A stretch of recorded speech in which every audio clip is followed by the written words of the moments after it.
Conexionistas, bienvenidas, bienvenidos una emisión más y como pueden ver está con nosotros Mónica Uribe, con la que hemos hablado de muchos temas, sobre todo de cuestión religiosa, pero pues aquí la invitamos y para platicar sobre algo que pues está ahorita muy vigente, es algo que a nivel internacional, aquí en México tenemos broncas, pero a nivel internacional es lo que rifa, que es el conflicto Hamas-Israel, y vamos a hablar un poco sobre lo que es la dimensión cultural. Edgar, ¿cómo estás? Buenas noches. Buenas noches, amigas, amigos de Conexionistas. Gracias que conectan con nosotros de nuevo. Y bueno, ya lo dijo Armando, está con nosotros la doctora Mónica Uribe, que le entiende bien estos temas de esta parte cultural, sobre todo, no solamente las implicaciones religiosas o geoestratégicas de un conflicto global, pero lo que nos interesa abordar contigo, Mónica, y gracias por estar por acá es este arista del que poco se ha hablado, normalmente se regresa al pasado. Me preocupa que esta conversación ya se convirtió en un tema de buenos y malos y como un partido de fútbol en donde aparentemente hay que irle a alguien, en donde se utiliza la información del pasado para proyectar algún tipo de narrativa y se utilizan videos. En fin, esto es algo muy complejo. Pero es justamente esta parte de la dimensión cultural, de qué es lo que representa, ¿no? Culturalmente, lo que hoy vemos, los conflictos que estamos viendo más allá de del tema militar. Si no es este aspecto cultural, creo que se ha tocado poco y nos gustaría entender muy bien, Mónica, desde tu experiencia, desde tu posicionamiento y lo que has y lo que conoces del fenómeno, ¿cómo ves esto de lo que está ocurriendo? ¿O cómo entender o cómo agregar a otro elemento para comprender mejor, ¿no? No solamente lo que ocurre, sino las implicaciones futuras de lo que está ocurriendo. Gracias por acompañarnos, Mónica. No, muchísimas gracias a ustedes, Armando, Edgar, qué gusto saludarlos. Es un gusto estar con ustedes. Y bueno, pues empecemos por el principio, ¿no? Para decir que yo como politóloga soy culturalista. A mí la parte numérica y estadística se me hace muy divertida, pero no lo hago yo. Yo los veo, los aplaudo y yo hago escenarios un poco más de olfato. Obviamente el olfato está informado, es un olfato informado, pero, y en ese sentido, siempre he estado muy al pendiente de los estudios de política comparada. Y justo recordaba que nadie se ha acordado, creo que yo soy la única que lo ha mencionado en medios, de un texto de este señor, Samuel Huntington, que se llama El choque de civilizaciones. Este texto en español es del 96, pero él escribe un artículo en Foreign Affairs, que es una revista que todos los que estamos en el ámbito de la ciencia política, relaciones internacionales, administración pública, es una publicación que puntualmente se ve porque siempre trae un artículo de algún gran pensador, desde O'Donnell, Linz, o sea, desde teóricos de la democracia, que Huntington califica, teóricos de la modernización, o sea, de la posmodernidad, de la posverdad, siempre Foreign Affairs nos ofrece alguna cosa. Ese bueno, una revista que me gusta mucho, que no es necesariamente de ciencia política, pero que es muy buena, de Atlantic. Luego trae algunas cosas muy puntuales que nos abren mucho el horizonte. Y estas reflexiones a veces nos enriquecen más que la estadística o los sondeos de opinión, a mi juicio. ¿Por qué? Porque se fundan en algo que a mí, en el tema de la falseabilidad, ¿no? Que es un tema de las ciencias. Sabemos que las ciencias sociales no pueden ser del todo objetivas, porque hay un lugar social de producción que condiciona el discurso. Y esto, es justamente en el tema de la política comparada, en el estudio de la política comparada, generalmente estamos hablando de un lugar social de producción y es un discurso que se vuelve historia, que empieza como análisis de la realidad actual y se vuelve un discurso histórico. Entonces, Huntington, obviamente en 1900, yo lo he leído mucho tiempo y he trabajado mucho con Huntington porque es alguien cuyo, cuyo marco teórico me parece muy adecuado. De los de la ciencia política norteamericana, me parece muy adecuado en su visión del mundo porque incorpora muchos conceptos de la escuela francesa, de la escuela inglesa, de parte de la escuela alemana, y no solamente del discurso de la ciencia política, sino es bastante trans, sí, no es interdisciplinario, es transdisciplinario, que es un poco más allá, ¿no? Es retomar algunas cuestiones interesantísimas y en este artículo de 1991 que se llamó The Clash of Civilizations, o Civilizations en inglés, Brit, retoma algunos puntos centrales, nos define dos cosas que para los politólogos es muy difícil verlo y para el público en general, usamos civilización y cultura como sinónimo. Y es aquí de donde quiero partir. La civilización no solamente implica un marco referencial de idioma, de etnia, de comunidad imaginada, que es un concepto posterior de Benedict Anderson, ya es más del siglo XXI, pero incorpora la parte religiosa de una manera central. ¿Por qué? Porque yéndonos a Immanuel Wallerstein desde una perspectiva marxista, pero mucho más evolucionada, muy revisionista, nos habla de civilizaciones axiales. Y la primera civilización axial es la China, después la India, luego pasamos a Mesopotamia, luego a Egipto. De Egipto pasamos básicamente a Grecia, Roma y de ahí a Occidente, ¿sí? Entonces, básicamente, o sea, estoy haciendo una síntesis a lo mejor muy bárbara, pero espero que quede claro, ¿no? Entonces, el tema en que vemos, esto es un prolegómeno para decirles que la batalla que se vive en Israel es una batalla cultural y es una batalla cultural de civilización. ¿Por qué? Porque la civilización es un marco global en donde todos tenemos un referente dentro de ese marco. Occidente mismo. Nosotros tenemos un marco jurídico, el derecho romano, el derecho germánico, las múltiples adaptaciones que se han dado, la base del lenguaje, o sea, somos lengua Kentum, no Satem. O sea, nuestra lengua proviene, la nuestra del latín, pero esta tiene un tronco común con las lenguas germánicas que finalmente devienen de un grupo que vivió en lo que hoy es Ucrania y que empezaron a hacer un bla, bla, bla, que es la base de todos, la idea de la Trinidad. Esa idea viene de esos pueblos indoeuropeos, el uso de la rueda, el uso del caballo, el uso de la herradura. Son muchas cosas que tenemos en común y llega un momento que se dividen en las Kentum, que es Europa, y en las Satem, que es Persia. O sea, aquí hay una primera división, pero queda un mundo, que es el mundo entre el Tigris y el Éufrates, con dos continuaciones, la península de Anatolia y la parte sur de la cuenca del Mediterráneo, que hoy llamamos Líbano, Israel y un cachito Egipto. Entonces, aquí vemos que son civilizaciones diferentes, provienen de civilizaciones distintas y hay culturas que las van conformando. Entonces, a lo que voy es que las culturas tienen un referente mayor en la civilización. Y el tema que estamos viendo precisamente en Israel es el choque de dos civilizaciones que no se pueden entender por una cosa no es sencilla, pero es una cosa muy puntual.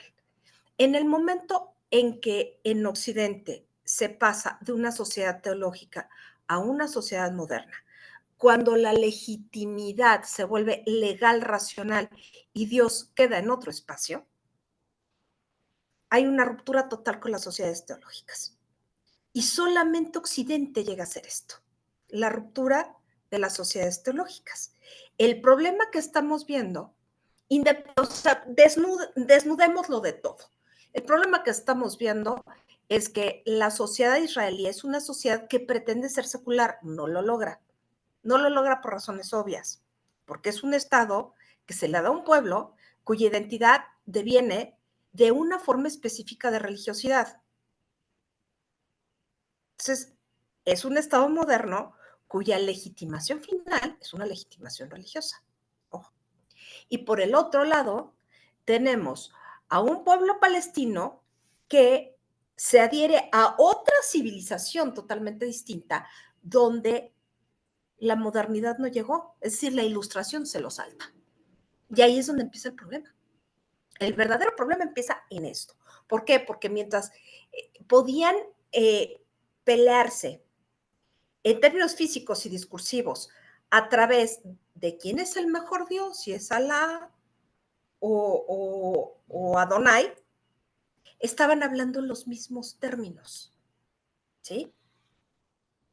Pero ahora se están peleando por el Estado de Israel frente a un grupo terrorista que basa su legitimidad en la yihad y la sharia, que no tienen nada que ver con Occidente. Es decir, el problema con Israel, a mi juicio, es que es la frontera última oriental de Occidente.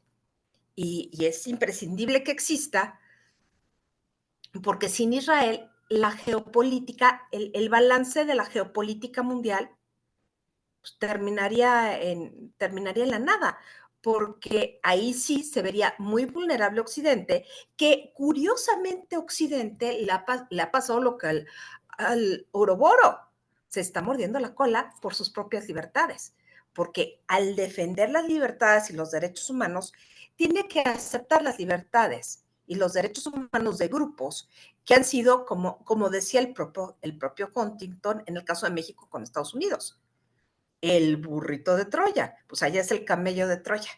En Europa es el camello de Troya. ¿Por qué? Porque está llegando gente con una racionalidad teológica a querer imponer sus costumbres y su lógica y su racionalidad en sociedades modernas y hasta cierto punto secularizadas. Entonces ahí es donde empieza el problema. Y esta parte es obviamente totalmente cultural, pero tiene implicaciones económicas, políticas, sociales y bélicas, efectivamente, ¿no? Y lo estamos viendo.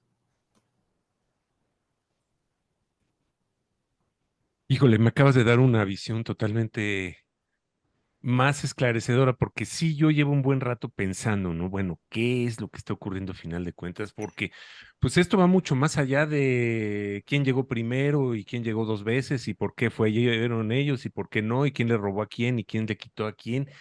Y vaya, creo yo que aquí una de las cosas que la gente está viendo y está atacando y está siendo muy, muy visceral es el tema de la violencia, la fuerte violencia que aplica el Estado de Israel, sobre todo en el sentido de que, pues, no se andan con medias tintas, ¿no? Ellos tienen que proteger a su población y la van a proteger a como dé lugar y no les importa pisar a quien pisen y demás, ¿no? Pero por el otro lado, estamos viendo que en el resto del mundo están surgiendo unas cuestiones antisemitas, pues terribles, terribles. Precisamente hoy en Dagestán, me parece que es una república rusa, ¿no? Una ex república soviética. Alguien corrió el chisme que venía un avión de Tel Aviv con refugiados israelíes.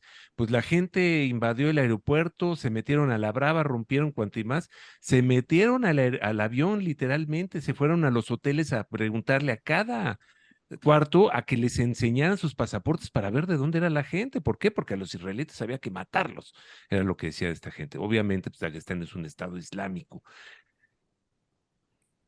A lo que voy es, ¿qué tanto es justificar a los israelitas cuando ven que esto ocurre, cuando tantito pasa esto en todo el mundo, se dan estos brotes antisemitas, al grado que pues salen los israelíes, perdón, que no es lo mismo, salen los israelíes a decir, por eso necesitamos un Estado para defendernos de lo que está ocurriendo allá afuera, qué es lo que está ocurriendo. ¿Cuál es culturalmente la reacción de Occidente? ¿Cuál es la reacción de Occidente? ¿Cuál debe de ser? ¿Debemos de, como occidentales, apoyar ciegamente al gobierno israelí? ¿Tenemos que apoyar ciegamente al tema judío? ¿O simplemente qué debemos de hacer nosotros que nos consideramos un poco más centrados? Es decir, no somos antisemitas, pero tampoco somos anti-Hamas, por lo menos en mi caso. ¿Cuál es el punto? ¿Qué es culturalmente? ¿Qué debemos de hacer nosotros? ¿Hacia dónde debemos de ver?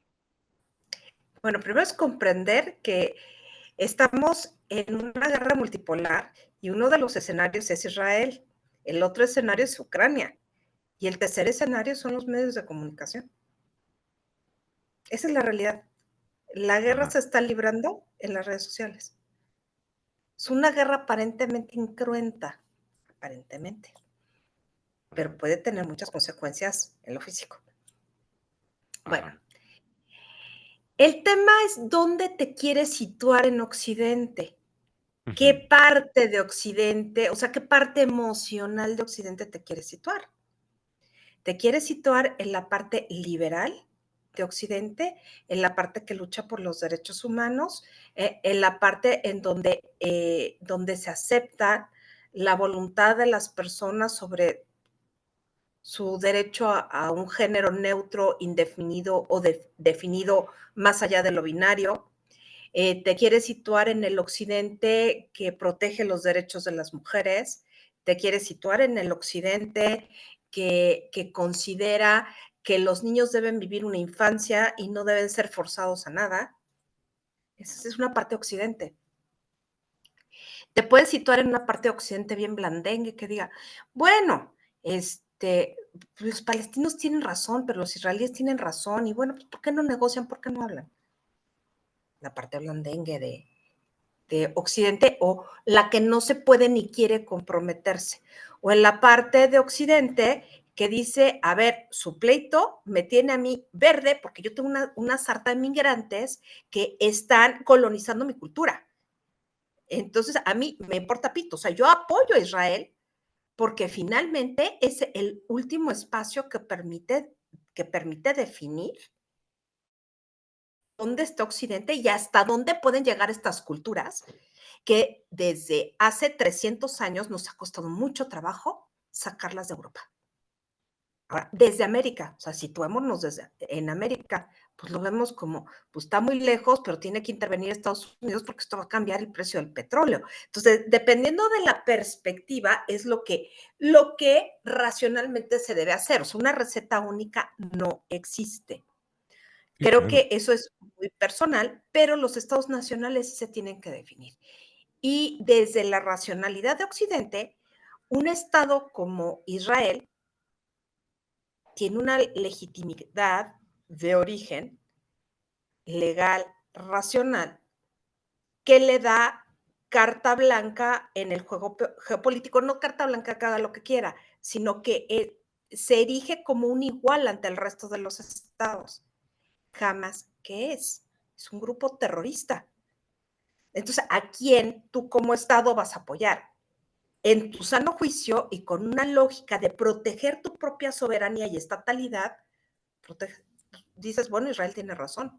Y tiene razón porque sus ciudadanos fueron atacados de una manera vil, grotesca, además de todo, y además han sido tomados como rehenes, pero no fue la autoridad palestina. O sea, no le puedes declarar la guerra al terrorismo en términos de igualdad. Y eso es parte común de las guerras en cualquier lado, o del ataque a los movimientos terroristas. Entonces, aquí me van a contestar, bueno, sí, pero si te pones desde el primer lado que mencioné, no, es que hay que garantizar los derechos de los palestinos, por supuesto que hay que garantizarlos, pero la lógica misma del Islam, que es a lo que se adscriben los palestinos que están vinculados a Hamas, porque hay palestinos cristianos. Ojo también con eso. Sí. Hay palestinos que son muy occidentalizados y que terminaron en Gaza por azares del destino, pero que no están de acuerdo, como hay israelíes que no están de acuerdo con la política de Netanyahu. Sí, Ahora, claro. mi análisis político, y ahora sí lo digo así con toda claridad, ¿no? Yo quisiera, yo así, Mónica Uribe, a mí me gustaría que hubiera un espacio para un Estado palestino, pero como Dios manda, no como lo hicieron los ingleses. Estamos viviendo el pleito de los ingleses en que sus ideas protestantes quisieron retrotraer la división bíblica de Palestina. Pues no, estamos viviendo las consecuencias de esa división de Balfour y de toda esta gente de la primera mitad del siglo XX que llegaron a la conclusión que así iban a dividir lo que quedaba del Imperio Otomano, como Ujú. dividieron África, y ahí tenemos a los Hutus y a los Tutsis. Entonces, esto es lo que se tiene que resolver de fondo, garantizar que todo el mundo tenga el acceso a lo básico. Pero aquí nos vemos, esto es desde la perspectiva occidental, pero tenemos un choque con la perspectiva del Islam. ¿Por qué? Porque Palestina, aún siendo un Estado no bien constituido, pero sí con una identidad cultural relativamente homogénea, porque no son propiamente árabes, pero no dejan de ser árabes, pero sí son islámicos. Entonces, la identidad no se da con base en la etnia, porque podrían ser jordanos, podrían ser palestinos, podrían ser israelíes, no sé, pero sí son islámicos. Y ahí es donde la puerca tuerce el rabo. ¿Por qué? Porque la lógica del Islam nunca pasó por la ilustración y por lo tanto no hay una separación entre lo público y lo privado.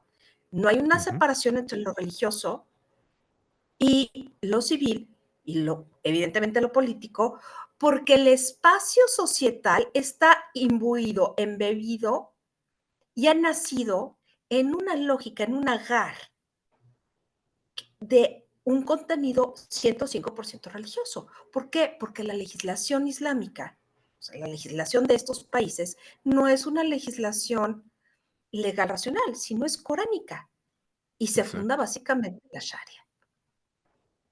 Entonces, ¿qué podemos hacer? El problema es ese, el problema de fondo es ese, que quieres aplicar la lógica occidental a tratar un problema que no está definido por la lógica occidental, sino está definido por la lógica de la yihad y de la sharia, es decir, la salvación a través de la guerra santa y la implementación de la santidad a través de las leyes coránicas, que tiene muchas implicaciones. No solamente es la estatalidad, sino en el día a día, digo, la situación de la mujer en el Islam, ¿no? Por ejemplo, es una de las cosas que obviamente, hoy Pérez Reverte publicó un artículo cortito, muy bonito, es básicamente una columna más que un artículo, ¿no?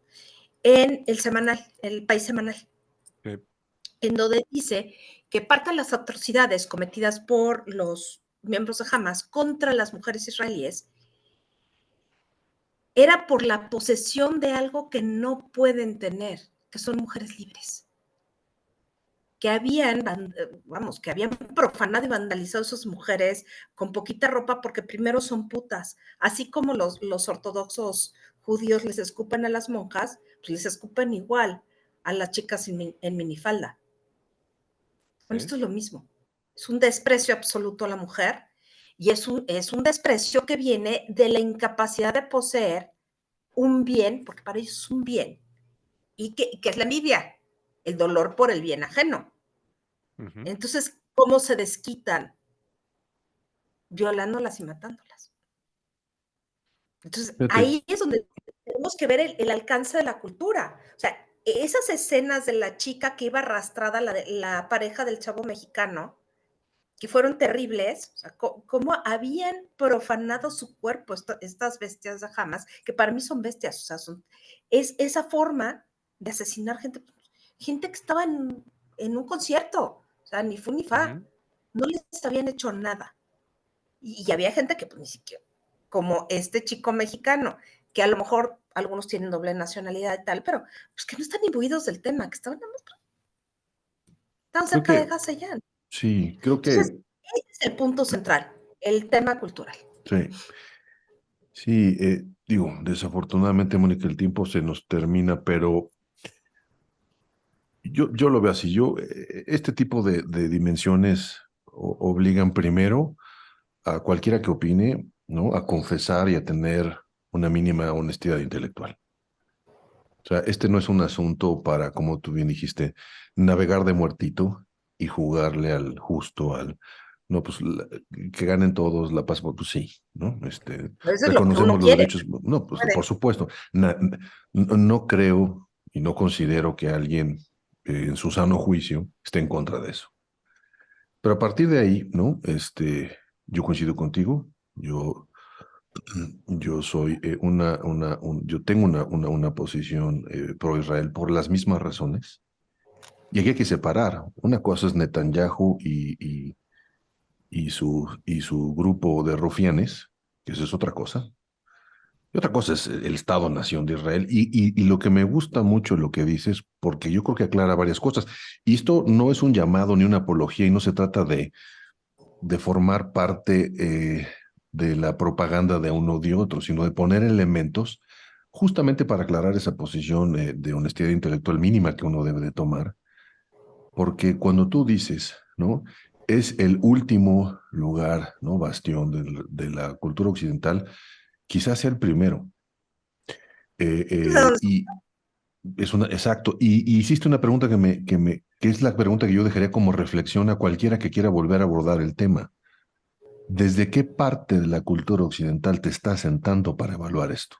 O sea, ¿qué es exactamente lo que estás protegiendo? Porque, o lo que no te gusta.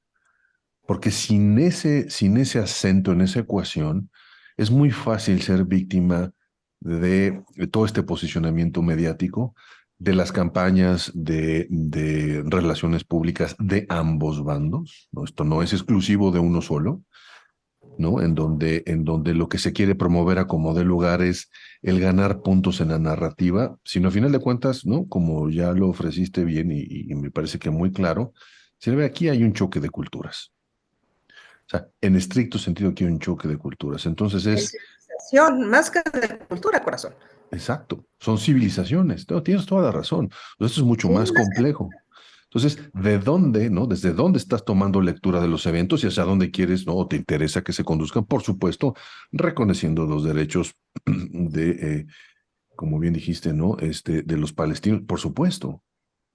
Pero al final del tema, lo que estamos viendo es, ¿no? Este choque de civilizaciones que no es la primera vez que ocurre. no, no, no, no, la historia de la humanidad está llena de choques de Y es civilizaciones, pero una esto es más reedición, aún. exacto. Y ahí entonces la pregunta es, bueno, ¿cuál es la civilización que te permite esa coexistencia? ¿Y cuál es la civilización que la niega y que la La aniquila? occidental, la Y ahí occidental, es, a ver, te lo voy a decir, perdón que te interrumpa, pero todas las sociedades antes del siglo XVIII, todas, incluido Occidente, eran sociedades teológicas. Occidente brincó, bien o mal truco derecho, porque hasta aquí, porque nosotros somos exactamente el lado opuesto de Occidente. O sea, estamos dentro del Occidente, pero dicen que el Occidente termina en Oaxaca, que empieza en Jerusalén y termina en Oaxaca. O sea, es la parte más, hombre, tomando el clásico concepto de Occidente, porque bueno, pues también está más allá, pero está del otro lado, o sea, es como para darle la vuelta al mundo en Australia, en Nueva Zelanda. Claro. Pero el clásico Occidente termina en Oaxaca, porque Chiapas ya no es Occidente. Y lo vemos claramente en cómo se comportan las etnias y los pueblos originarios en Chiapas. Entonces, a lo que voy y quisiera remarcar este tema, el tema de los derechos humanos y todo este tipo de cosas es algo que se tiene que dar por sentado, pero hay en juego tres cosas. Primero, Estados Unidos como hegemón a nivel mundial, que obviamente es quien está soportando el peso de Israel en Medio Oriente. ¿Okay? La seguridad de Europa. Europa está en vilo. ¿Por qué? Porque en la permisividad perdieron valores fundamentales, dejaron de ser valores identitarios. Entonces ahora hay un movimiento de recuperación violenta de esos valores identitarios. De ahí el surgimiento y pues finalmente, en términos electorales, la ganancia de los grupos de extrema derecha, porque son hipernacionalistas. Sí. Entonces, entre el movimiento de unificación europeo, que le resta un poco de identidad, y la presencia cada vez mayor por dos razones básicas, humanitaria y de trabajo, porque además demográficamente en Europa no hay gente, entre comillas, pues sí hay. Más bien ellos no están reproduciendo. Necesitan gente que les trabaje y gente que que les mantenga la economía, porque si no, ¿quién demonios les va a pagar las pensiones del estado de bienestar bien puestos? Ojo, pero también esta gente ha ido migrando porque es muy fácil victimizarse y decir, bueno, ustedes, pienso en los argelinos. Los franceses sí le hicieron la vida a cachos a los argelinos, pero ¿cómo negarlo? Ahí van los argelinos. Ah, pues tenemos derecho a la nacionalidad y a la ciudadanía. O sea, Francia nos deja. Y de pronto la segunda generación, a lo mejor la primera se trata de integrar, la segunda generación ya no se quiere integrar. ¿Por qué? Porque recibieron todos los beneficios y entre los beneficios está la pervivencia de su propia cultura.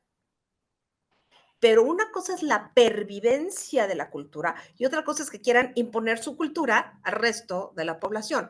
Que ese es el verdadero problema del Islam. Claro, ese es el El tema. Islam, donde llega, quiere acabar con las costumbres de los demás y después imponer la propia. Ese es el verdadero problema. Ahora, Pues también hay que entender que los europeos están paranoides porque realmente los musulmanes salieron en 1683 de Viena, la batalla de Kahlenberg, la segunda toma de Viena. Entonces, hasta entonces no se sintieron tranquilos de tener la amenaza maometana pues, de la parte rusa, de Turquía, desde España. O sea, siempre han estado aventándonos para afuera. ¿Por qué? Porque finalmente la lógica occidental era ya desde el siglo XVI de tendencia a la separación Iglesia-Estado. A pesar de todos los pleitos, sobre todo el protestantismo que vuelve a unificar a la Iglesia con el Estado y hace iglesias nacionales, a diferencia del catolicismo que es, yo soy en la parte espiritual, yo soy supra, pero háganse bolas en la parte política. O sea, deja mucha más libertad. Muy bien. Entonces, esto contribuye a que, perdón que nada más voy a terminar con la tercera idea, esto contribuye a que los europeos estén verdaderamente preocupados y que la OTAN esté armada hasta los dientes y pidan que Estados Unidos apoye como parte de la OTAN. Ese es un tema, ¿no?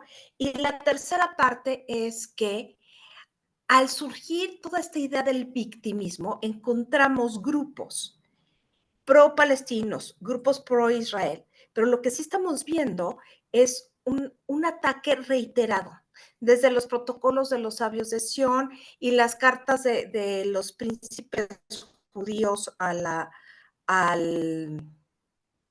¿cómo se llama? Al rabino de Zaragoza, que es un invento del siglo XVI del doctor Siliceo, igual que los protocolos de los sabios de Sión. Los judíos, no los israelitas, los judíos han sido el chivo expiatorio de todo. Y ya la pasaron una vez y no están dispuestos a pasarla otra vez. y todo arranca con el famoso juicio Dreyfus, ¿no? En Francia. Sí, no, bueno, no. El juicio me refiero como este hacia los ejemplo. Dreyfus Arts y los anti-Dreyfus Arts del siglo XIX.